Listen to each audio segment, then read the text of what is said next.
శివకామేశ్వరి ఆనందమయ్య మాత గారు నమస్కారం అండి. నమస్కారం శ్రీలక్ష్మి గారు. అమ్మ, హిందూ ధర్మంలో స్త్రీ యొక్క పాత్ర ఏమిటి, స్త్రీ ప్రాముఖ్యత ఏమిటి, ఆధ్యాత్మికంగా స్త్రీ ముందుకు ఎలా వెళ్ళాలి?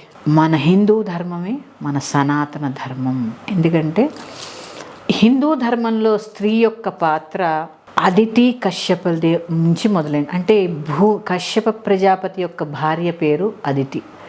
వీరి యొక్క పుత్రులే సూర్య భగవానుడు.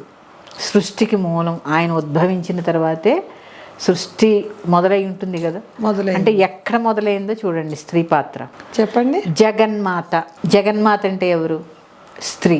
అంటే ఏంటి? ఇక్కడ ఉదాహరణకి పేర్లు చెప్పుకున్న స్త్రీ అంటే ఏంటి అంటే శక్తి. ఈ స్త్రీకి చాలా ఇష్టమైన సౌందర్యం కాబట్టి, అలంకరణ కాబట్టి, ఈ అలంకరణని దగ్గర నుంచి మనం చెప్పుకొని ముందుకు వెళదాం. కట్టు, బొట్టు, జుట్టు. ఇప్పుడు ఈ సమాజానికి ఇది చాలా అవసరం. కట్టు అంటే మన వేషధారణ, అంటే మనం కట్టుకునే వస్త్రాలు అనుకోవాలి. బొట్టు అంటే ధరించే కుంకుమ, తర్వాత జుట్టు. ఈ మూడు విశేషాంశాలండి ఇవన్నీ. స్త్రీకి బొట్టు చాలా, మన 5వ తనంలో బొట్టు ప్రాముఖ్యత కదా, సౌభాగ్యం కదా కుంకుమ. కట్టు సరే, కంఫర్ట్ని బట్టి పంజాబీ డ్రెస్సులు వేసుకుంటున్నారు, ఓకే, అంతవరకు ఓకే. దాని మీద చున్నీ వేసుకోవడం మర్చిపోతున్నారు మన పిల్లలు. ఇప్పుడు ఈ చీర ధరించామండి, మనం ఎట్లా ధరించాము? బయట ఉంటుంది. డ్రెస్ వేసుకోండి, దాని మీద ఒక చున్నీ వేసుకోండి. ఈ విషయము పిల్లలకి ఎవరు చెప్పాలి? తల్లి చెప్పాలి. మరి ఆ తల్లే చున్నీ వేసుకోనప్పుడు పిల్లలు ఏం వేసుకుంటారు? లేదు, ఆవిడ డ్రెస్సులు వేసుకోరు, నాలా చీరలు కట్టుకుంటారు. చెప్పండి పిల్లలకి, అమ్మా ఇది మన భారతీయ సంస్కృతి.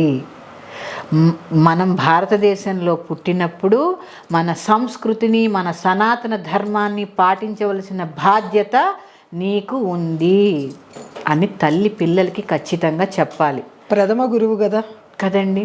నేను డ్రెస్ వేసుకోను, నేను మిడి వేసుకుంటా, నేను చెడ్డీ వేసుకుని తిరుగుతా అంటే తల్లులు ఎందుకు ప్రోత్సహిస్తున్నారు? ఇక్కడ తప్పు ఎవరిది? ముందు తల్లిదే కదా.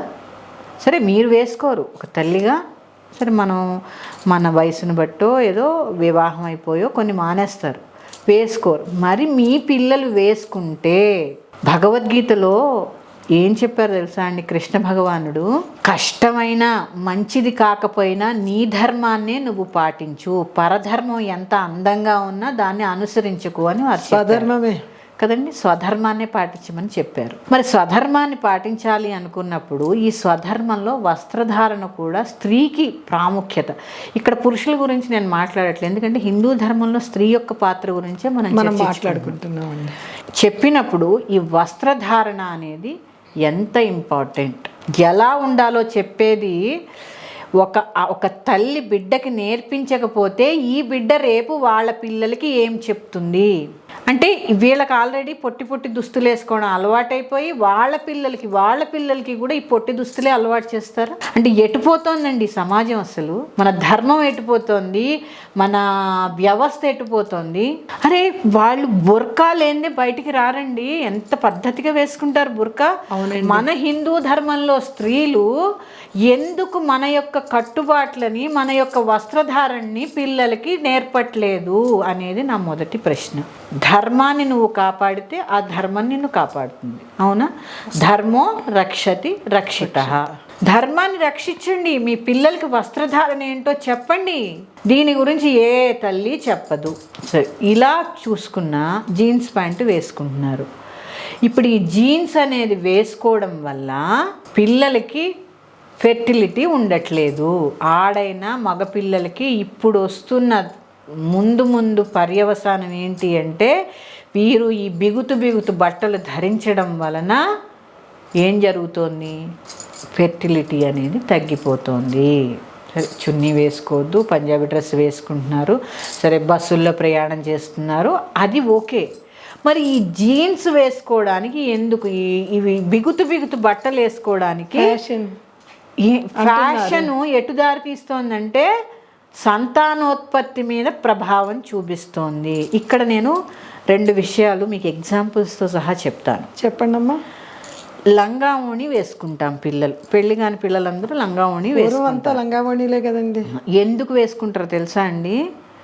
ఎందుకు? ఈ భాగం ఏదైతే ఉందో మన యొక్క గర్భసంచి కనపడేలాగా ఉంటుంది. మనకి బయటికి కనపడదు, లోపల గర్భసంచి సూర్యకిరణాలు ఆక్సిజన్ అందేలాగా ఉంటుంది. ఈ స్థానం ఏదైతే ఉందో ఇట్లా ఓణి వేసుకుంటే ఈ పక్కన అంతా కూడా ఎంత గాలి వస్తుందండి. ఆక్సిజన్ ఆ గర్భసంచి మీద పడి సంతానోత్పత్తికి కావలసిన పటిష్టమైన వాతావరణాన్ని తయారు చేసుకుంటుంది. ఇప్పుడు ఎక్కడ తయారవుతుంది పిల్లల్లో?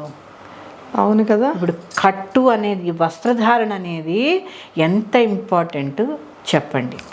సరే, లంగావోణి వేసుకోను పాపం వాళ్ళు చాలా చాలా దూరం వెళ్తారు, బస్సులు ఎక్కాలి దిగాలి, పడిపోతారు, లంగా తగిలితే పడిపోతారు. ఇంట్లో ఉన్నప్పుడు అండి, సరే డే టైం కాలేజీలకి ఆఫీసులకి వెళ్తారు, ఇంట్లో వచ్చినప్పుడు ఇంతింత నిక్కర్లు ఎందుకు వేసుకోమని తల్లులు చెప్తున్నారండి. మన సాంప్రదాయం అది? సాంప్రదాయమా? కనీసం ఆ డేటీ కాకుండా ఆ నైటీలాగే వాడమని చెప్పండి. కానీ వాళ్ళకి కూడా నైటీ అలవాటు చేయండి. లేకపోతే ఫుల్ నైట్ డ్రెస్సులు ఉంటాయి, వేసుకోమని చెప్పండి. ఈ వస్త్రధారణ అనేది మీరు చెప్పారులేండి అమ్మ, పొండి కంఫర్ట్ చాలా ఇంపార్టెంట్. మీ కంఫర్ట్ మీద మన హిందూ ధర్మం ఆధారపడి ఉంది. ఒక స్త్రీ మీద మన హిందూ ధర్మ ఆచారాలు చాలా ఆధారపడి ఉన్నాయి. చాలా నిజమండి అది.